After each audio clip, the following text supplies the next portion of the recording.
Now, we just looked at the incredible value of 2-on-1 gripping as a setup to triangles from a seated guard situation. Now we're going to look at my next favorite method of gripping an opponent to enter into triangles from a seated guard. This is the use of an overtie. First, what's an overtie? Let's have a look at a situation where Mateus is on two knees in front of me and I'm on two knees.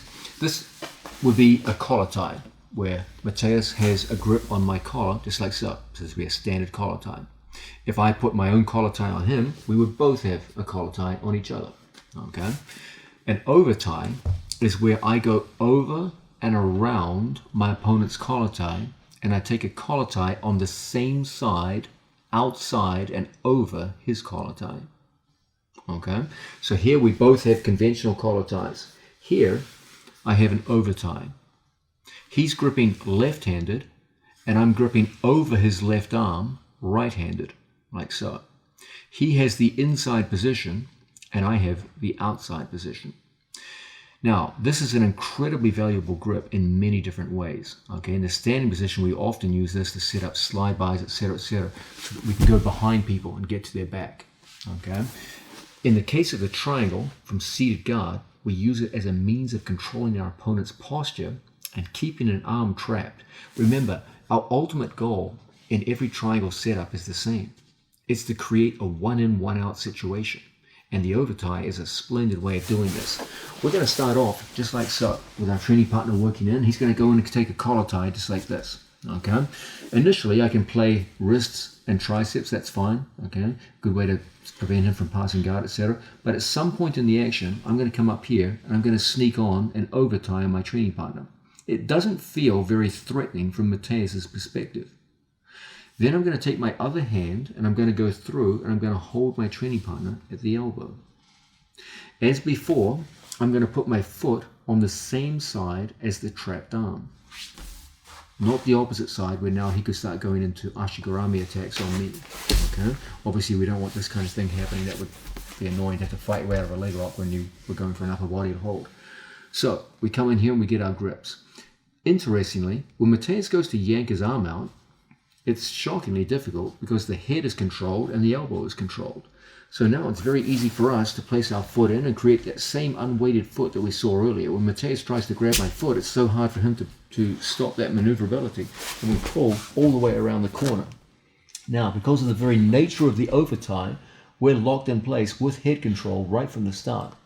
So it's really easy for me to put a hand inside my training partner's legs and start that inversion process that always brings our body out and around the corner and into a situation where we can lock the figure of four directly over his head and get to the finish. Let's have a look at it from another angle. Mateus comes out and puts on a collar tie just like so. Okay. From here, I go through and I take the overtie and elbow. From here, I place my foot on the floor and create an unweighted leg. All my weight is on my buttocks, so my foot is unweighted and very mobile. And as a result, I can easily pull him in and lock up the beginnings of a triangle. Now from here, my hand feeds on the inside of my training partner's legs, and we start that action of turning the corner. From here, I lock the figure of four. You'll notice my knee is pointing in towards the crotch, so that as we lock the figure of four, we get an enormously tight stranglehold for a very secure finish. This is an excellent way to get into triangles. In a combat situation, very often there will be quite a bit of pommeling for position. So realistically, it'll look something like this. We have an opponent working here, and we start off gripping, etc., etc. I get my first grip. He pulls his arm out before I can get it, and then from here he comes up and collar ties on the other side, and we come through and work. So there's always this constant pommeling from side to side on my training partner. Eventually, bang, we go in and catch. And then from here, we're ready to go. It's an easy thing now to turn the corner and from here lock up our triangle in the regular fashion. Realistically, as I said, there'll be a lot of hand fighting as this is going on. You can expect to be tying up wrists, attempting arm drags. He goes to pull out, yank out, so you're controlling that wrist, and there it is. There's the grip we're looking for. Okay. Once in, foot goes on the hip, second leg goes over the top, and we're ready to play.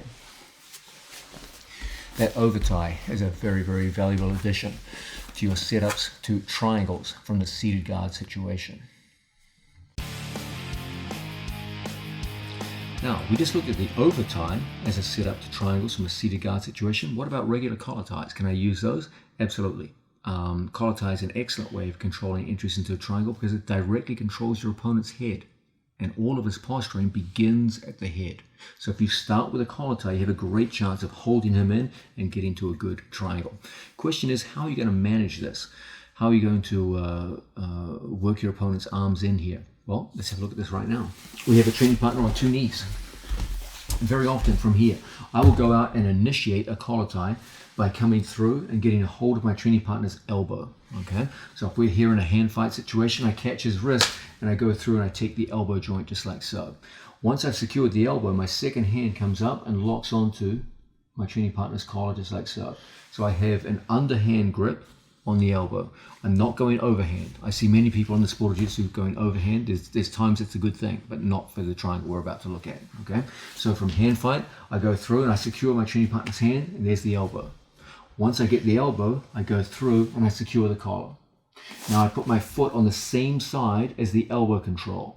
If I go on this side, he can just go ashigarami, and now I'm fighting my way out of legs. Okay, so we always go same side as the trapped arm. Okay, so once again, wrist, elbow, collar tie. From here, I put my foot on the hip and I place my foot just inside my training partner's bicep.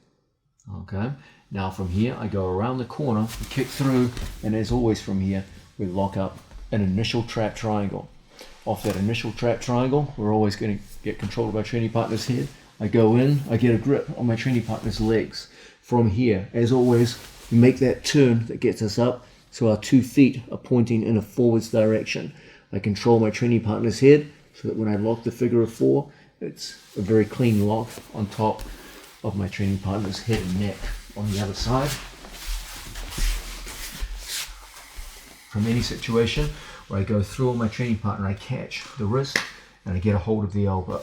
I go through, there's my collar tie like so. I place my foot on the hip, and from here it creates an unweighted foot that can pass through and end up in a fine attacking position. As always from here, we get a hold of our training partner's head as he goes to posture up and away. We're always looking to make that turn. From here, my knee points in towards my training partner's crotch, my 2 lower legs pointing in the same direction, so we can lock a tight figure of 4 for a good finish down on the mat. Done in this way, the collar tie can be a very valuable addition to your triangle setups from a seated guard situation. We're looking at the idea of using various grips to set up front triangles from a seated guard situation. The general point that we're trying to raise is that when it's time to learn or mastery of the front triangle, begin in a seated position.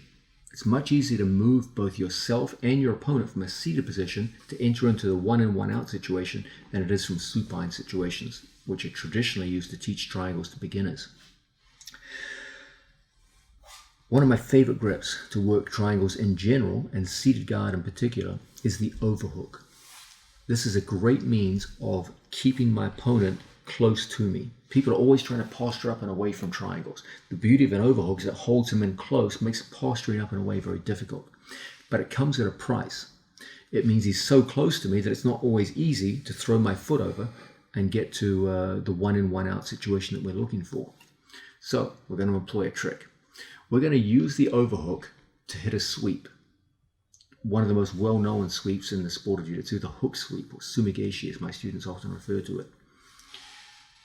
As our opponent falls over onto his back, no one when they're in the top position wants to be the guy that got swept.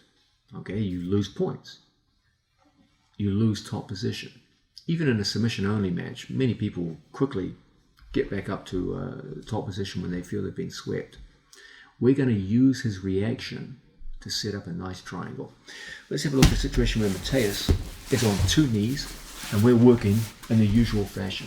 Okay, I'm going to take Mateus forward into an overhook by coming up to a collar tie and bringing him towards me until I can lock up my overhook in place. As with any overhook, my thumb should be close to my pectoral muscle, just like so. Now, from here, I'm going to take my second hand and I'm going to secure his wrist. I'm going to push his wrist inwards by putting my elbow close to my hip, and I'm going to grab my own wrist with the figure of 4. Okay. Now, Mateus has good head position, but that's about to change. I'm going to tilt Mateus down and attempt the sumigashi, and I'm going to put him over to his back. Just like so. Now, if Mateus just lay there, I would get top position. Okay, that would be a win for me. I get up on top and I can attack. Very few people will accept being swept to their back. The overwhelming majority of your opponents will fight to get back up. I step over his body and I let Mateus fight his way back up to his knees. But as he gets back up to his knees, I still have the same grip. You can't see it because it's underneath his chest, but don't worry, I'll soon show an angle where you can see it. My grip hasn't changed. It's still the same figure of 4. As Mateus comes back up and reclaims top position, he finds himself getting caught in the beginnings of the triangle. Now from here, as always, I cover the head. That's the first thing that's going to move away from you. It's always the head. So we always go in and control it. Now we get our scoop grip.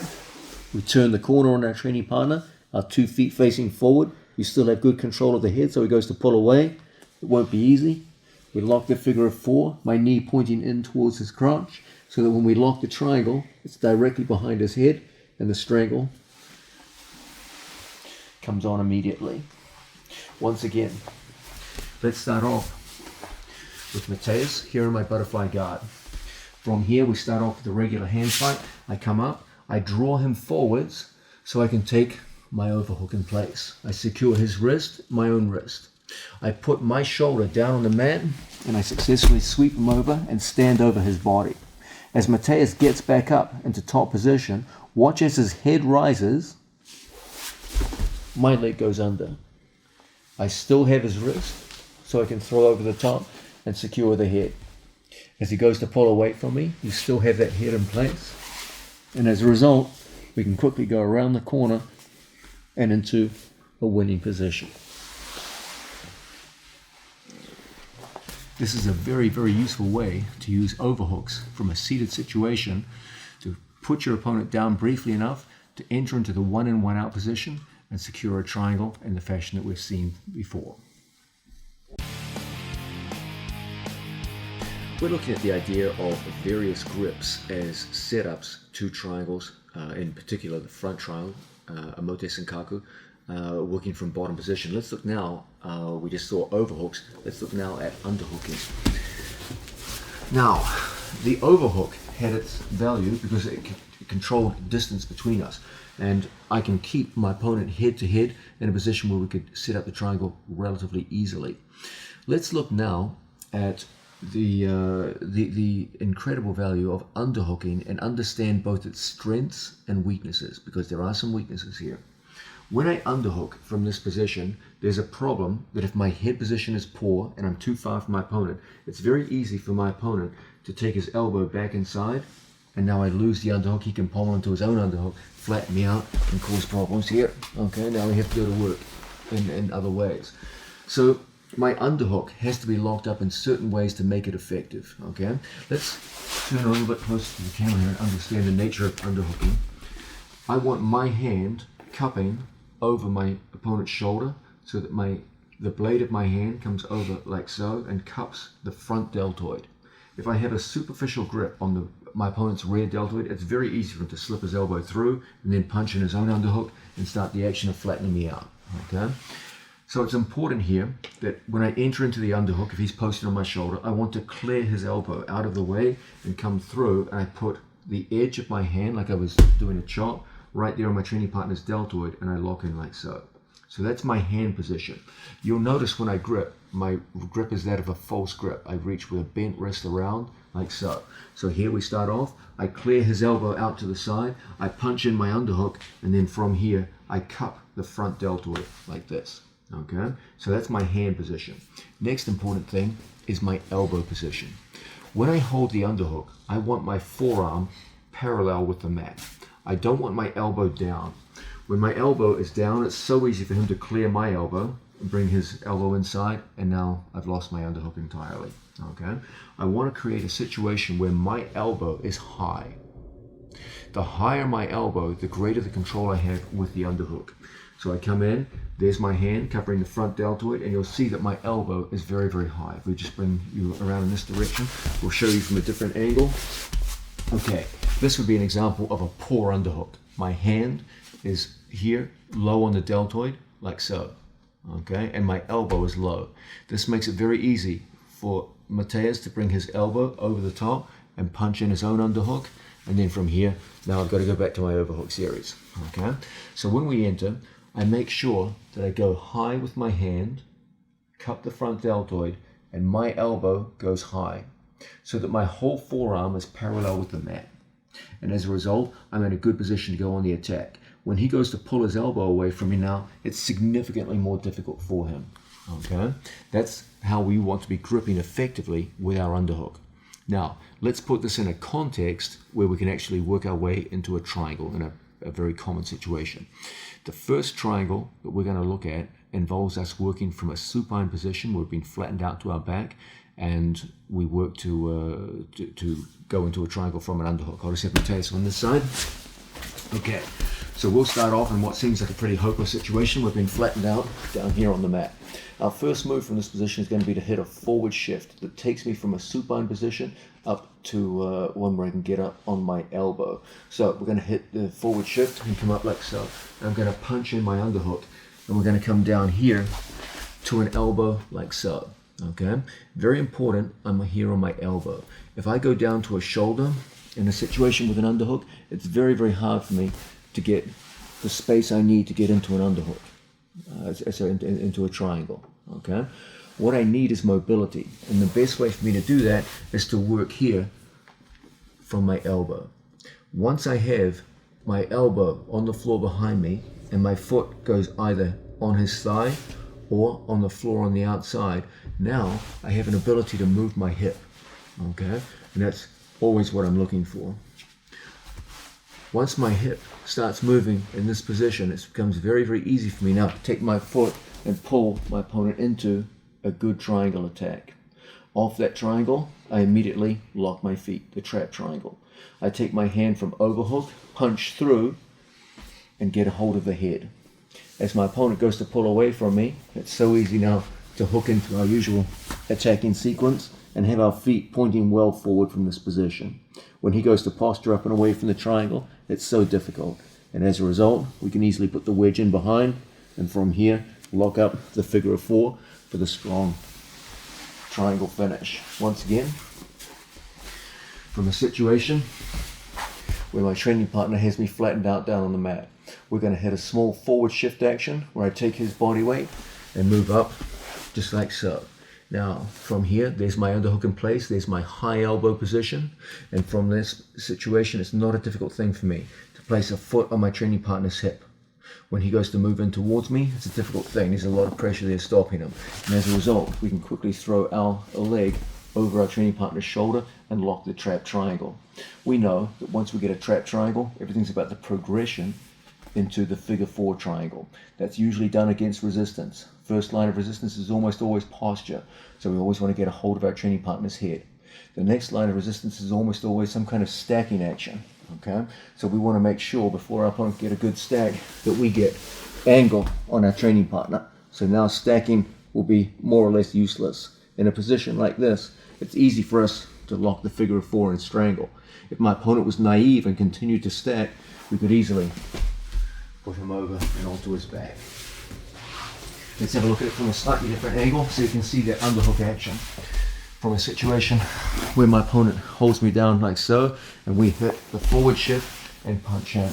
Now, from here we get that underhook, elbow high, and we're in the perfect position now to take our foot and kick through. Initially, we lock the trap triangle, we punch our hand inside, we pull in with our two knees and get to a good angle. We turn on our training partner and start that action of locking up the figure of four. This is one classic way in which we can use underhooks to enter into a triangle. Now, let's look at another method which involves a very different underhook. In the previous move, we used a fairly classic form of underhook where my left hand underhooked my opponent's right arm. Let's look now at an underhook which involves still underhooking the right arm but going across to the opposite shoulder. This is the far side underhook. Mateus is going to be here. from a situation where we start off as we did previously. We clear our training partner's elbow. Here's a conventional underhook. I'm going to go unconventional, put my head in, and my hand goes across to the far side. So instead of being near side, I go far side. And it gives me control of both the head and the arm. It creates a very deep sense of underhook. When my opponent goes to yank his arm out, it's very, very difficult. Okay? From this general situation, I'm going to come up to a position where I'm on my knees now. Okay? From the kneeling position, my opponent's interested in putting on a whizzer and working here. But it's hard for him to use the whizzer effectively because of the very nature of my underhook. If I'm in here and he applies a whizzer, I feel the pressure. But when I go across to the far side, it strongly negates his attempts to apply his whizzer with strength against me. I put my knee against my training partner's hip, just like so, and in one motion I'm going to bring my foot close to his knee and throw my leg over my training partner's lower back. And as a result, we're in the perfect position to jump through and go immediately into a trap triangle. As always, we punch our arm around the corner, we get a hold of our training partner's head, and we make that quick turn around the corner and lock up the figure of 4. As a result, we're in perfect position to hit a triangle. Once again, we start off in any situation where we go into an underhook. Instead of a conventional underhook with my left hand on his right shoulder, I post and I go across and I get a much deeper grip on the far side of my training partner's neck. When he goes to yank his arm out, it's very, very difficult. Now, from here, I go high stick, just like so. My opponent has to apply a whizzer. Why? If the arm is not in a whizzer position, it's very easy for me just to throw by and take his back. Okay, so he's more or less committed now to that whizzer action. From here, we're always looking to create angle on our training partner. I'm going to bring my foot in close to his hip, and I'm going to step my foot over his lower back. And as a result, I have a ton of space to bring my leg around the corner and lock up the trap triangle. As always, from in here, we're always looking to pull the head in, get a hold of our training partner's head, and then from here start turning the corner. And as a result, we can quickly lock the figure of 4 and strangle. These are two very practical ways that we can use underhook attacks to get into a triangle and get the results we're looking for. Now, let's look at one of my absolute favorite grips to enter into a mote senkaku, the front triangle, from almost any guard position, particularly supine guards where we've been flattened out on our back. Let's first look in detail at what is this inside wrist grip. The training partner in like so.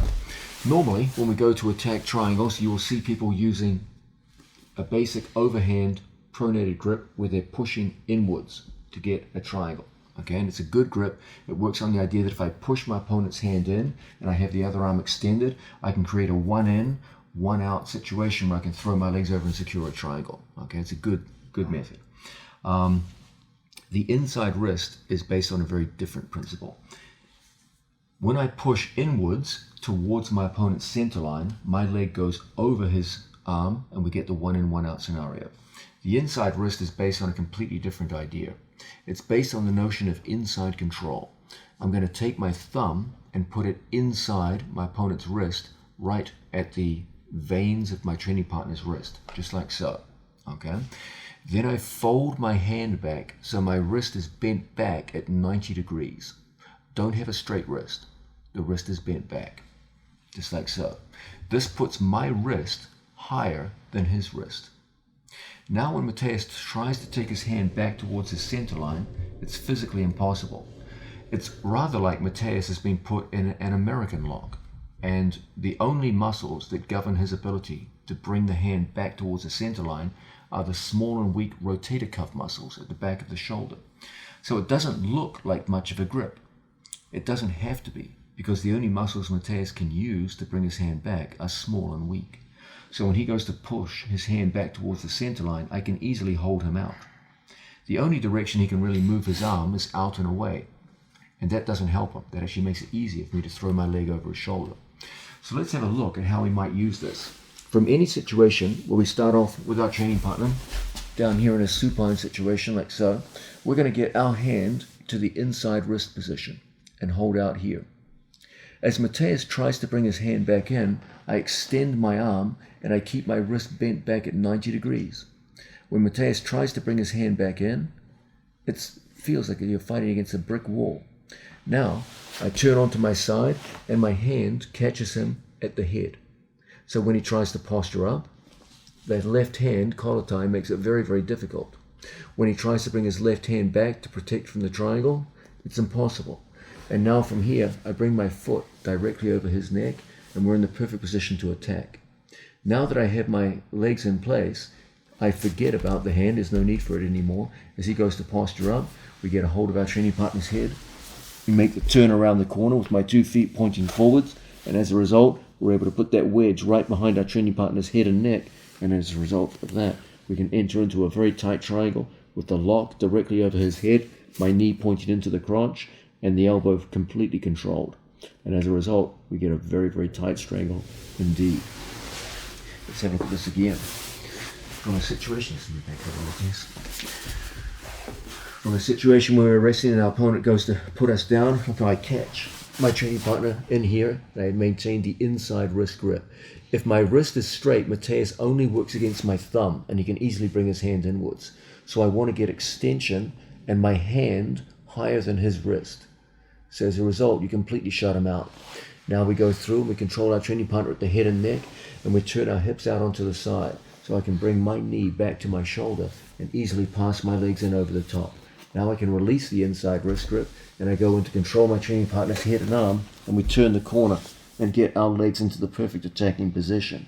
Now as the head and body rise, my opponent goes to posture up and away. Even if he stands up to his feet, it means nothing. Now, it's so easy to get into a good attacking position and finish our triangle. This inside wrist grip is one of the absolute most effective ways to dominate my opponent with inside control and get my legs into the one in, one out position. We can use it in so many different ways. Let's say, for example, I have an underhook on my training partner. This too is a good time for us to use the move. I take my hand across to the far side, and there's my inside wrist grip. When Mateus tries to body lock me, for example, it's impossible when I dominate the inside position like so.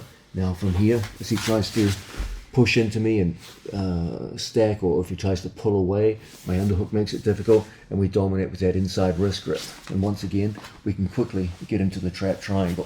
From here, we punch around the corner, make the usual turns, and from here, we're ready to go. We lock up the figure of 4, and there's our finish. It doesn't really matter what my other grips are.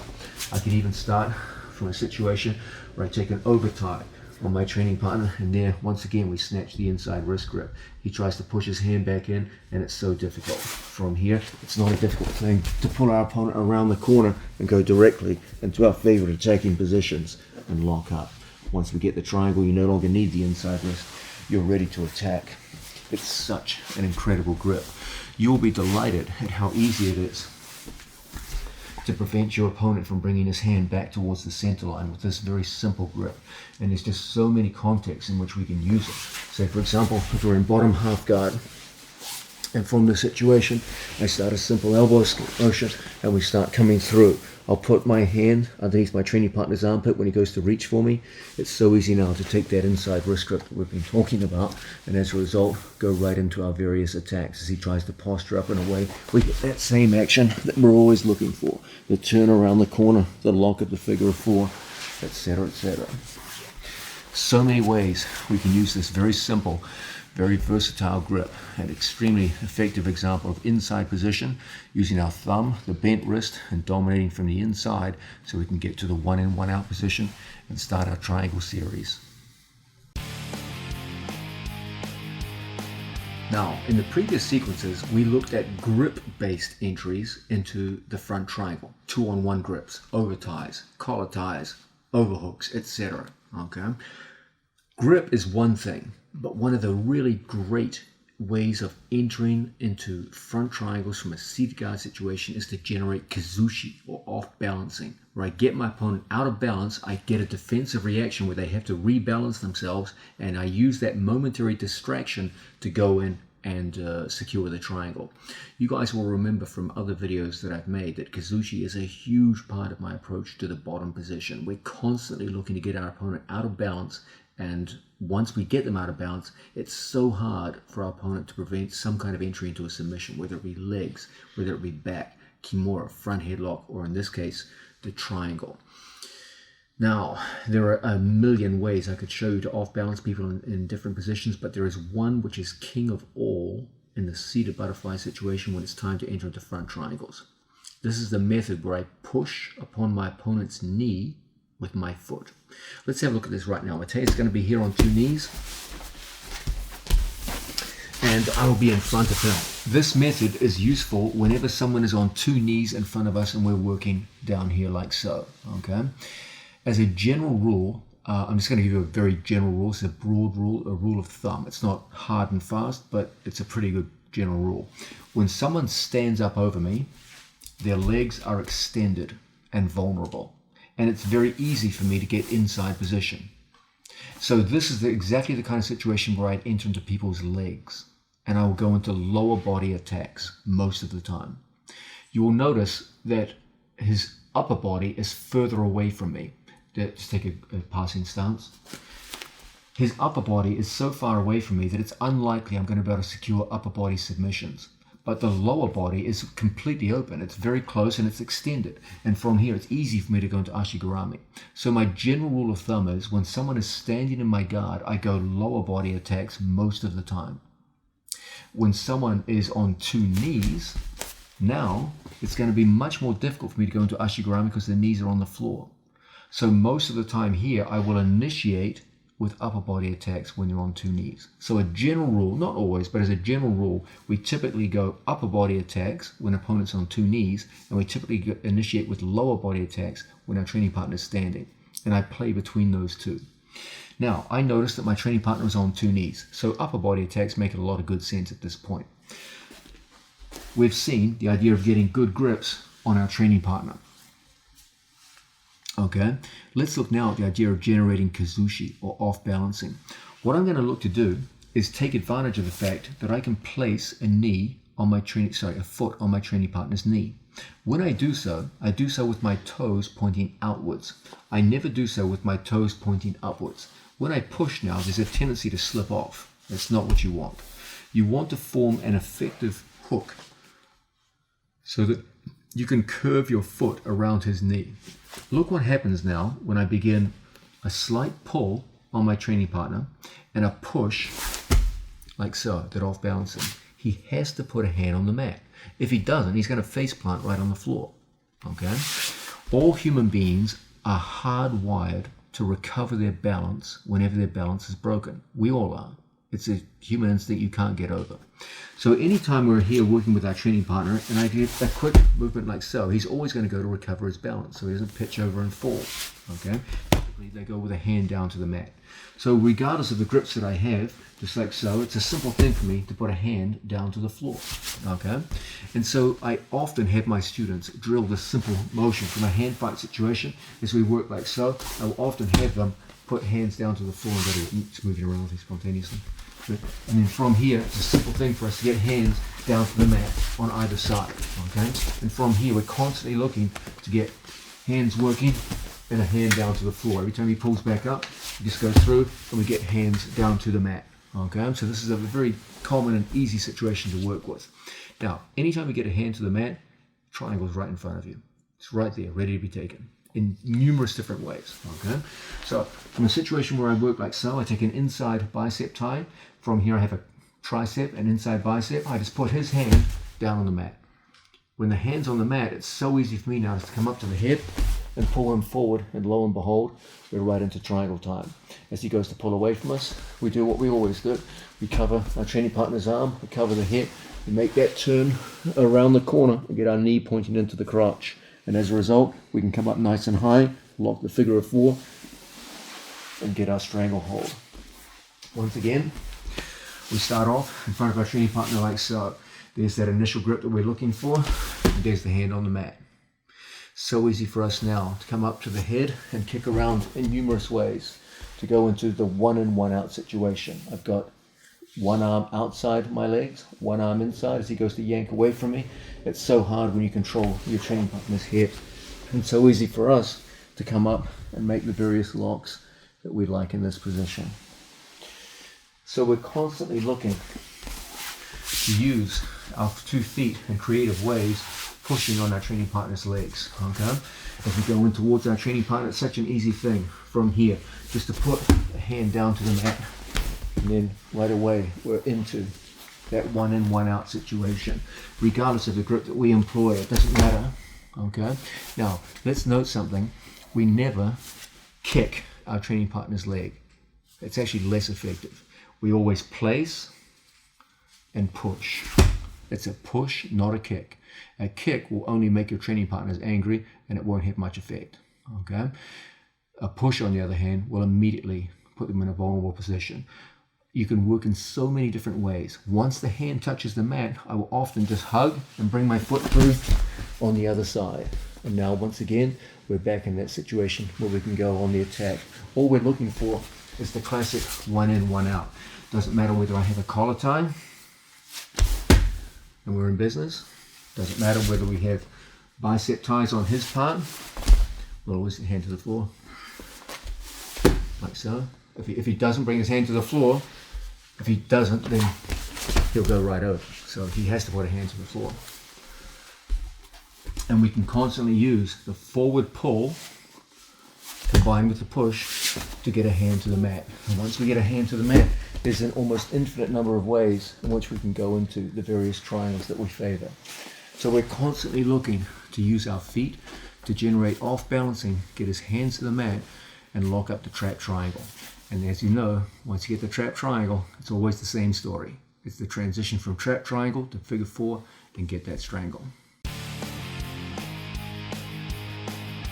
Now, we're going to come now to one of the absolute most important sections in this entire video. This is the distinction between penetration with the feet versus penetration with the knees to get to a trap triangle.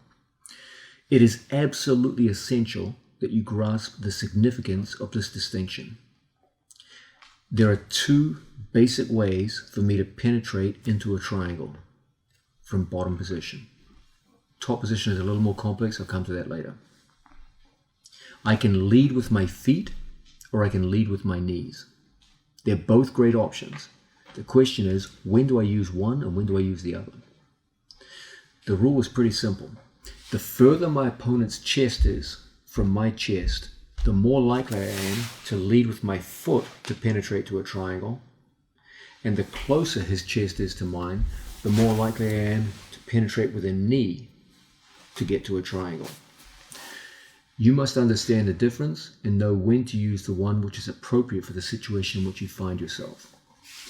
Let's have a look at a situation where Mateus is in front of me, just like so.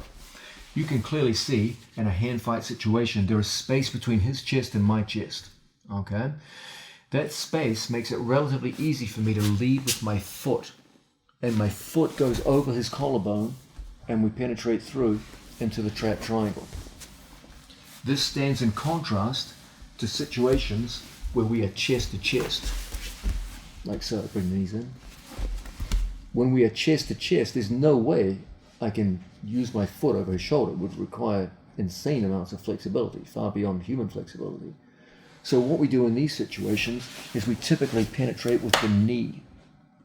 The knee comes through first, and the knee leads the way for the foot. Okay? So there's 2 ways I can penetrate to the triangle. I either initiate with the foot, the foot goes over first, or if there's less distance, the knee penetrates inside the shoulder first, and then the foot follows. Okay? And which one you choose is largely bound up with one concept: distance. How far is his chest from your chest? The less the distance, the more I have to use my knee to penetrate first and then get my foot over. The greater the distance, the more I can just throw my foot over his shoulder. At some point, the foot always has to pass over my training partner's shoulder to create the 1 in, 1 out. It has to happen at some point. The question is, do I start with the foot, or if he's closer, do I start with the knee? That's always the question. And what governs the answer is distance. The closer his head is to mine, the more I have to come in with the knee first to open up space for the foot. The further Matthias's head and chest from mine, the more freedom I have to just go directly foot over the top and into the triangles that I'm looking for. Okay, so that's always our guide. We've been looking at seated guard entries into front triangles. In the overwhelming majority of cases of seated guard, the foot enters first. You've got distance, so just throw the foot and go for your trap triangle. But now we're about to switch subject matter. Now we're about to look at supine positions where I'm flat on my back and my opponent's chest to chest. Doesn't matter whether it's closed guard, like so, or whether it's butterfly guard. It's the same thing, chest to chest. From here, it's physically impossible for me just to get my foot straight over. He's too close. So in these situations, it's all about getting our knee in front of his shoulder. And the knee in front of the shoulder creates space so that the foot can follow. But it's knee first, foot second. The general point we're trying to raise is that the closer the distance, the more we will use knee-based methods of penetration. The greater the distance, the more we'll initiate with foot-based methods. You have to know both. You know how you have to be highly competent in using both, and you have to know when to use one or the other. That's our general rule.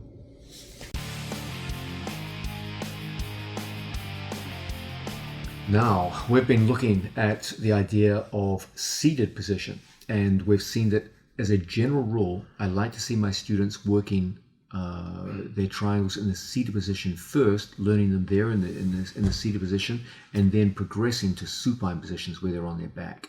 As a general rule, it's easier for most people to generate movement both in themselves and their opponent, generate kazushi or off balancing to enter into the trap triangle and get into work. However, at least half the time you're working from bottom position, you're going to be in supine position. So you've got to have an effective means of going into your triangles when you're flat on your back. One of the big movements which I want to create in this video is the use of the clamp position. This is a method of securing our opponent's head and one arm to set up triangles and many other submission holds too. But for this video, we're going to focus on triangles from a supine situation. Let's look first at what is the clamp. What is it? It's a species of guard which has features of both inside control and outside control at the same time. I'm hoping to point out to you that the clamp is basically an upper body version of ashigarami. It is based on exactly the same physical principles as ashigarami, except you're applying it to your opponent's shoulder girdle instead of the hips. Let's have a look just at a broad outline of what is the clamp guard. Okay, from any guard where I'm down on my back, it doesn't matter whether it's inside control or outside control, closed or open, it doesn't really matter. Anytime we're down here and he's in close, if I can take my knee, get onto my side and take my knee in front of his shoulder, just like so. I have my knee here in front of one shoulder and another knee behind the opposite shoulder. So the far shoulder is blocked in front by one knee, and the near shoulder is blocked in back by the other knee. His head and one arm is caught between my knees. When he goes to push into me, my right knee makes it difficult. When he goes to pull away, my left knee makes it difficult. This means that the distance between his head and my head is governed by me. I'm in control of distance. Again, if he tries to push into me, my right knee makes it tough. If he tries to pull away, my left knee makes it tough. And in this sense, his head and one arm is completely controlled by me. This means that it's an easy thing for me to create advantageous angle by touching my foot. Now I look directly into his ear. I have a perpendicular angle. And as a result, it's a very simple thing for me to extract my foot and go into the one in, one out situation and attack with the triangle. Okay? Once again, from any situation, whether it be closed guard or what have you, it's always the same. We start by taking our knee in front of his shoulder. And as a result, I have a knee behind one shoulder and a knee in front of the other. The simple movement of my foot across his body means that I have a direct angle where I can look directly into his ear. And this creates the room needed to extract the bottom foot and go over the top and lock a trap triangle. Okay? We're always looking in these situations to penetrate with the knee. That's why we talked about that idea of knee penetration first when we're chest to chest, supine positions. And now my knee governs that distance in ways which can lead directly into triangles. It's my contention that if you want to call yourself a master of triangles, you have to become a master of the clamp position. If you're going to work from a supine situation and work your way against resistance into triangles, you're going to need the clamp. The clamp guard is, without any question, the single most effective way of governing distance between your head and your opponent's head in ways that set up triangles when your back's on the ground. You must become a master of it. The good news is it's an easy guard to get into. All it requires is the same shrimping motion you use every day to perform a basic elbow escape, but instead of elbow escaping inside his hips, you're elbow escaping inside his shoulders, which is of course much easier. The shoulders are not as strong as the hips. Let's have a look at how this relates to a basic ashigurami. If we have a training partner here on two knees and he puts a leg up, ashigurami is based on exactly the same principle. In an ashigurami, I have a knee in front of the hip and I have a knee behind his knee. The knee in front of the hip prevents him coming forward and the knee behind the knee prevents him going backwards. So that this distance between his knee and my chest is governed by my legs. Okay? And as a result, I can push to form an angle, and now we're in business to go into our various attacks. You can see that there's one leg on the inside blocking and one leg blocking from the outside. And now it's just a simple matter of forming angle, and we've got all of our attacks ready to go. A clamp is exactly the same, except that it's performed on the shoulder girdle instead of the hips. It's based on that same notion of a knee in front and a knee behind, one on the outside, one on the inside. And from here, distance is governed by my knee position. Angle is governed by turning across. Instead of going for a heel hook here, you have control of an arm and an elbow. And as a result, it's very easy to extract the bottom leg and come back into any form of triangle or many other submissions, as we'll see in future videos, from this position. Invest time in the clamp, and I promise you, you will have a much easier time getting into triangles from bottom position. It's no exaggeration to say the clamp is the single most commonly used method of entering into triangles from bottom position among both myself and my students. Nothing else even comes close. One more time.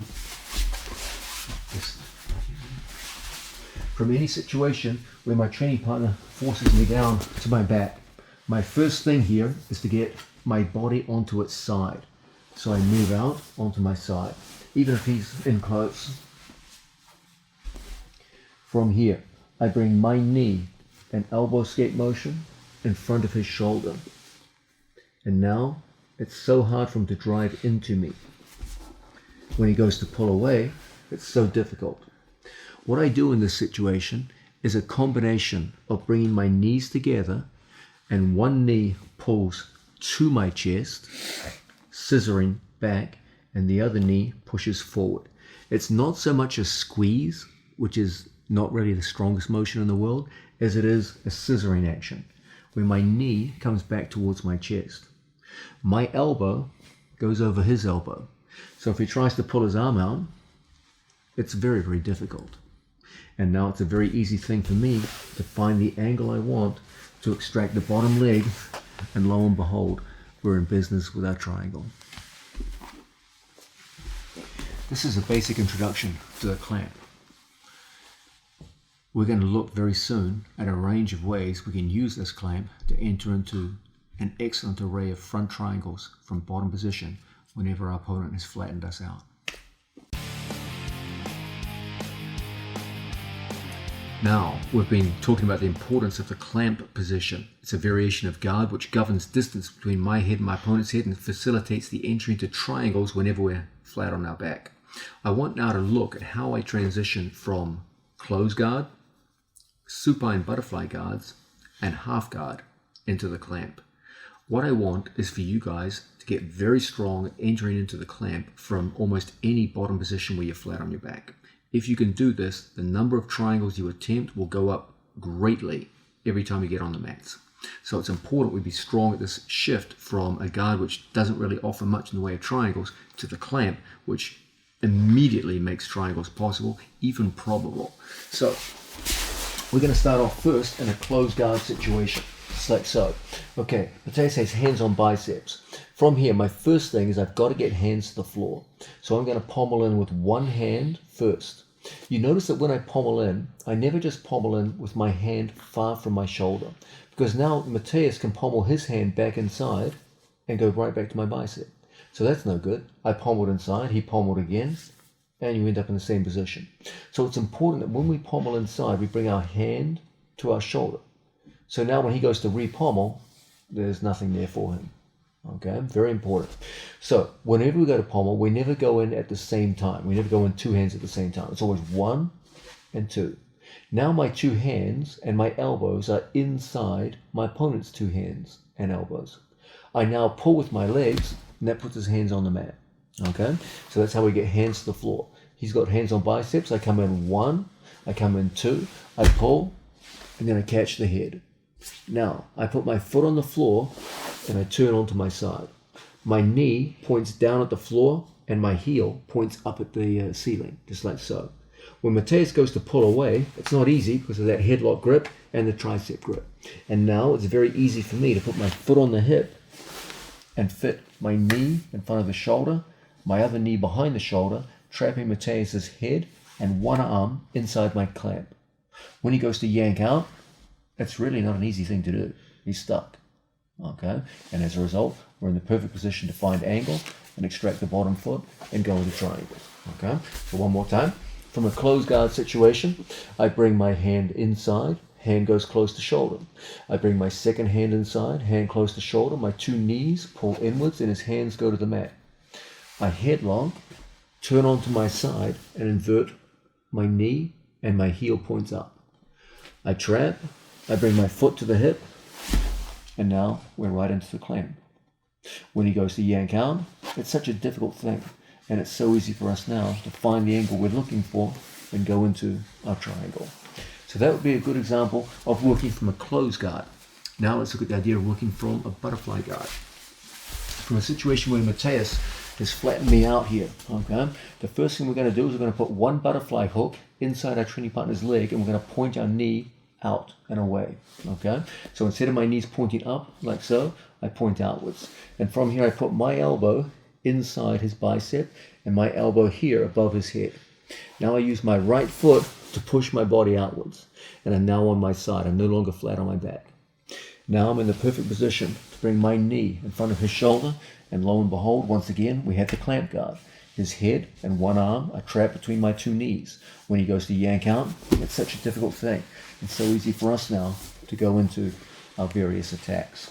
So once again, we start off in a butterfly guard situation. He's in nice and tight, like so, and we're kind of shut down here. I can't really get much going on. Okay, so initially I want to create a little bit of space. Often from here, we hit a forward shift to create a little bit of space. I put my elbow on the inside, I put my foot outside, and I turn, and my toes point out in this direction. Now it's a very easy thing to elbow escape on the shoulder, bring the knee in front, second knee in behind, and the two knees pinch. When Mateus goes to yank out and pull around, it's so difficult. And from here, you can easily go into the triangle. Now, let's look at the third guard commonly used, which enables us to go into the clamp position. This is from half guard. Let's say Mateus has one of the most common and popular passing positions in the sport of jiu-jitsu. He's locked underneath my arm, he's locked his hands, and hands locked, good. And he has what most people say is a dominant passing position here, okay? We're going to take our hands down towards his hip, just like so. Even if his knees are in tight, doesn't matter. From here, we shift our hips out, and again, My toes point to the outside, my knee inverts, and my elbow goes inside his knee so I can put my knee right in his hip. Now, even as Mateus pushes forward, I just push on his hips, and I start to bring my hand inside his bicep. And as a result, once again, we find ourselves in the clamp. And from here, we can extract our legs and go into a triangle. So once again, he's in here in a good passing position, hands locked. Like so. We get our hand on the hip, elbow inside his knee. I invert my knee so I can bring it right in here like so. Let's look at an important detail. I never want my knee pointing up to the ceiling. Okay, that way it gets caught behind his leg. I'll never get my elbow escape working. So I put my elbow on the inside and I invert my knee. It points down to the floor. And as a result, I easily get inside his knee to a good position like so. I push my body around the corner so I can get my hand in the inside position, and we lock up. As always, my feet point outwards, foot goes over, second knee comes in front, and now we're in the perfect position to go forward into our triangle attacks. Used in this way, you can very easily go from three of the main guards that we use in the sport: close guard, supine butterfly guard, and half guard, and easily transition into the clamp.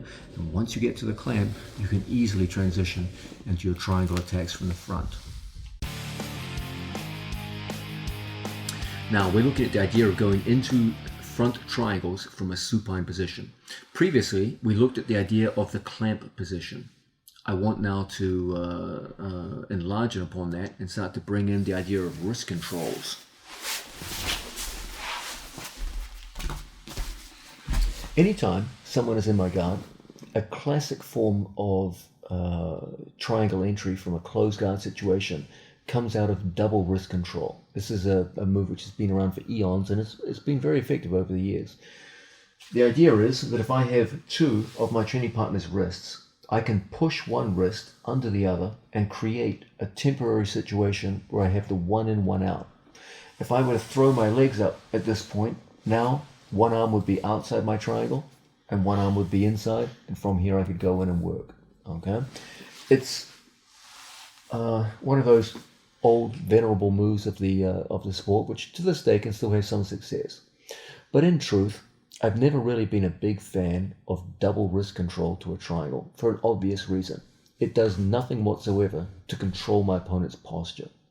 So there's a degree to which it relies on the naivety or the laziness of my opponent to be effective. Okay? If I have both of my training partner's wrists and he's alert to the idea of a triangle, as I push in, he should be posturing up, and that will make it very difficult for me to get into an effective triangle. What's required here is that my opponent stay down in a position where from here I can get my knee over his shoulder. Remember, anytime you go to penetrate with the foot over the shoulder, my knee, the hollow of my knee, must go at least as high as the shoulder to make for an effective lock. If my opponent postures up at the exact moment that I push in the wrist, now I'm only going ankle deep, and as a result, no triangle. Because of this, I've always greatly preferred collar tie and wrist over double wrist ties. What I like to do is to go in and secure my opponent's one wrist by going across and feeding his wrist with my bicep. Okay, so he has double biceps here. I put my hand in and I feed his wrist using my bicep so I can go 2-on-1. Now, once I get the 2-on-1 grip, I take my hand inside Mateus's, and then from here I pull him with my legs a little and I take collar tie and single wrist. My left arm has the inside position. My elbow is inside Mateus's elbow. When he goes to posture up, it's almost impossible to get away from that collar tie. It's there for a long enough period of time to go into a triangle. Now, make a strong arm. From here, I'm going to physically push his wrist into his sternum. Now, from this position, sorry, buddy. From this position here, we're going to take our leg and go over the top of our training partner's leg. My second foot goes on my training partner's hip, and that gives me the height to go knee deep up to my training partner's neck. When he goes to yank away, you have the collar tie, and you're sufficiently far over the neck to ensure that you get a good bite on that initial triangle entry. Now, as always from here, the hand goes all the way through in front, and we're in the perfect position to control his posture bring that wedge in behind his head, and then lock up the figure of 4 in a way where we go directly into the stranglehold. Once again, we start off like so. I bring my hand in and I feed his wrist to my wrist, and we go 2-on-1. From the 2-on-1, I bring his hand down to the floor, secure the collar tie, and then we start an action of pushing in on our training partner's arm.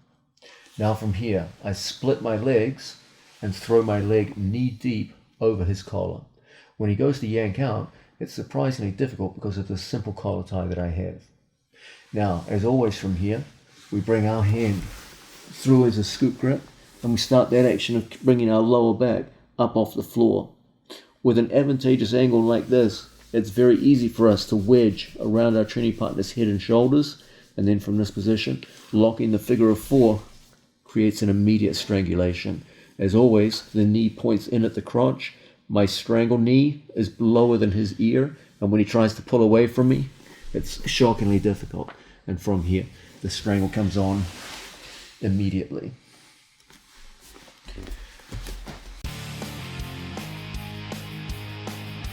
Now, we've looked at entering into triangles from a supine position, flat on our back, and working from there for our triangles. The first method we looked at was the use of the clamp position, and truth be told, that's my favorite way to enter into triangles whenever I'm flat on my back. We're looking now at a close second, also very, very effective, the idea of controlling the wrist and a collar and getting into good attacking position. I want now to look at the interface between the two. Working from a supine position, I have Placido here. I'll start in a closed guard situation. He has double biceps, straightened arms, good, holding me down. From here, we know we always want to work to an inside position on our training partner and pull him in to a clamp type situation. Okay. Now, the clamp involves that switching, almost like an elbow escape motion, and that frees up my top leg to touch and create an angle. And that makes it very easy for me to extract the bottom leg and go into the various triangles that we like to work with. Okay. Now, there's an obvious counter on the part of my opponent. We start on the biceps. From here, I go in, I go into the clamp position. My opponent knows that ultimately I have to extract my bottom leg in order to go into a triangle. So a knowledgeable opponent is going to hold your knee in this position. And now, when it's time to extract the bottom leg, I can't. So we go back to collar tie and wrist control. But it's not really the wrist. This time it's different. The sport of jiu-jitsu makes it illegal for me to grab small digits. I'm not allowed to grab 1, 2, or 3 fingers. But I am allowed to grab all 4 knuckles. And that's all I need. So I'm going to get all 4 knuckles and hold and turn my training partner's hand outwards.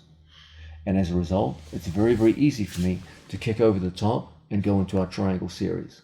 As Placido goes to move away from me, it's so difficult to prevent me making that turn. It takes me up into a position where my knee points in towards the crotch. All of my legs, lower legs, point in the same direction, and everything is curling up, so my lower back is up off the ground. Our whole thing is to go into this inverted position where when we go to lock the triangle, everything's in place. When he goes to yank away from me, it's such a difficult thing. And from here, we've got a very strong finish. So once again, we start off, closed guard situation. I palm my hands to the inside. I get his hands to the mat, and I go through into the clamp position. He intelligently grabs my lower leg so that I can't extract the lower leg and go to a triangle. From here, I take a collar tie. I grab all 4 knuckles, and I extract my training partner's hand. And as a result, it's very easy for me now to go around the corner and make the various turns that we like to make to come up into that wedge position. As my knee wedges in behind his neck, he goes to yank out. It's such a difficult thing. And then from here, we close the figure of 4, and now we have that very, very tight strangulation for the finish. Now, similar things can be said when we work with that idea of passing and gripping in like so. I bring my hand in place and catch my training partner. When I go to push the wrist in, this time Placido blocks me with the elbow, and I can't get past his elbow. Whenever I see that, I plant my foot on the mat, and I shrimp out to the same side and beat the elbow, and then we throw over the top and lock. As always from here, we bring our body around the corner, catch our training partner at the head and make the turn all the way around the corner so we can get those wedges in place. As he goes to yank out, goes to stand up, it's so easy to hook inside that leg and keep that nice tight leg position. That means we have the minimum volume inside our triangle, and as a result, we get very, very tight strangulation. Once again, we start off like so. We go inside. We bring the man forward so his hands go down to the mat. Okay. From here, we go initially into the clamp. He goes to stop me. I get knuckle line, twist, and kick in over the top. He goes to move away from me, finds it incredibly difficult. He goes to stand up, etc., etc. We just hook inside the legs, we lock the figure of four, and there's that stranglehold for the finish. Alternatively, we go through,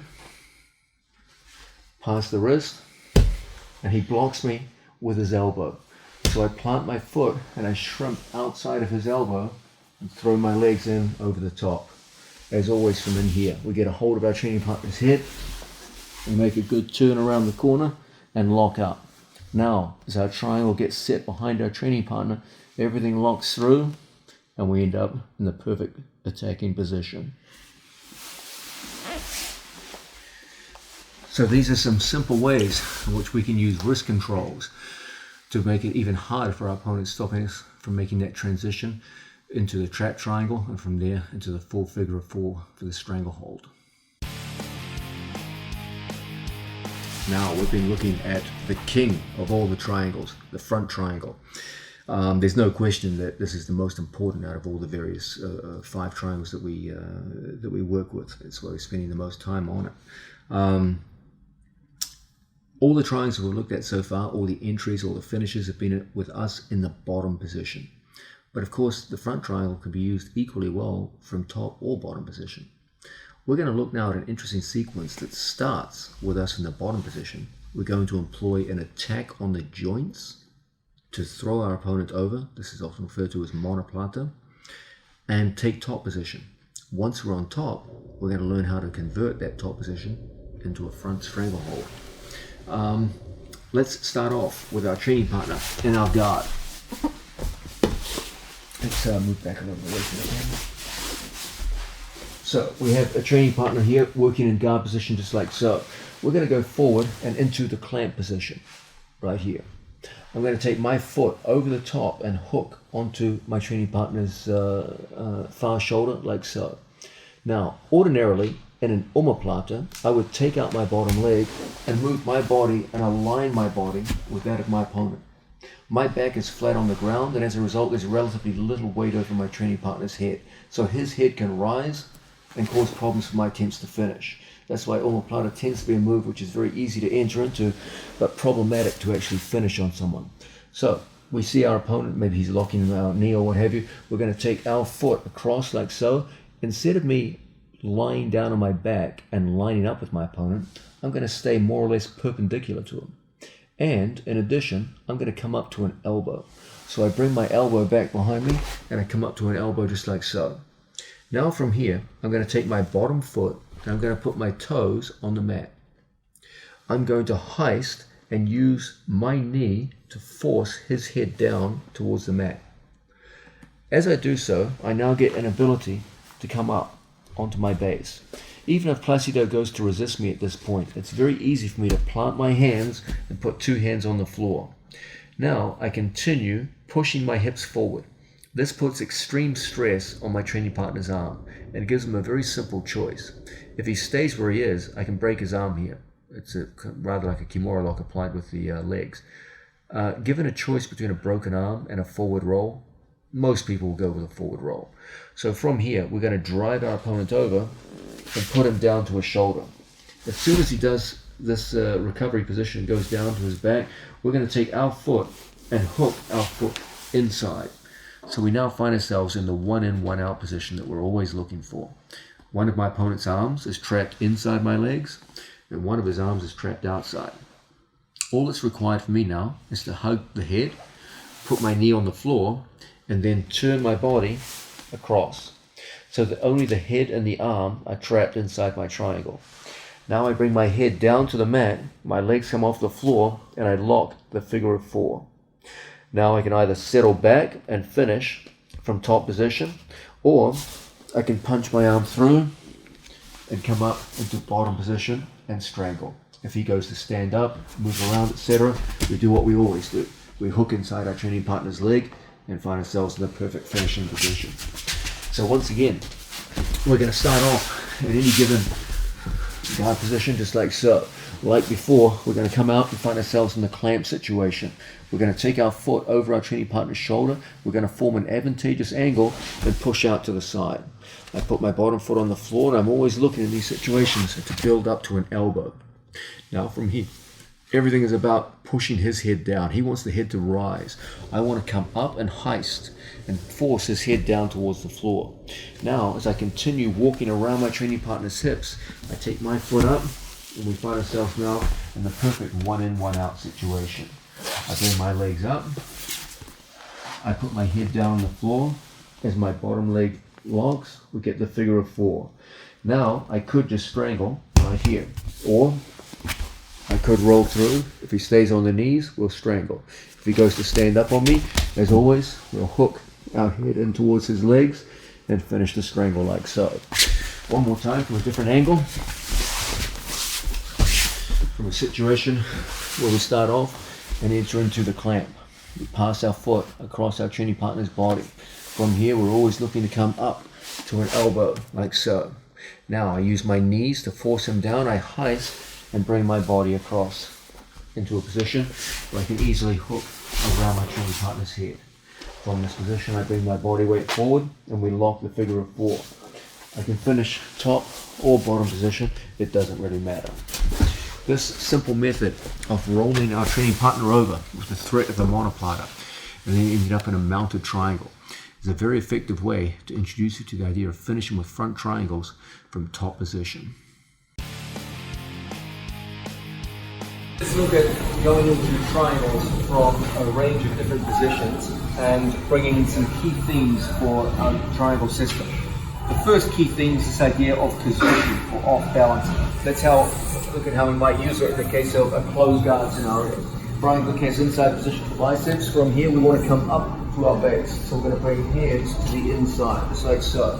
Now once we bring hands to the inside, the first item of position is to pull in and get my opponent's hands to the mat.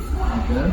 The second one is me taking my hands here, just like so, and turning my hips out to the side. As a result, I'm going to bring my body back and come up to an elbow, and then from an elbow to a hand. My feet transfer this down to the mat like so. Okay, now this is not the strongest position in the world. If your opponent can body knock you here, you can return you back down to the mat. So it's very important we make it as strong as possible.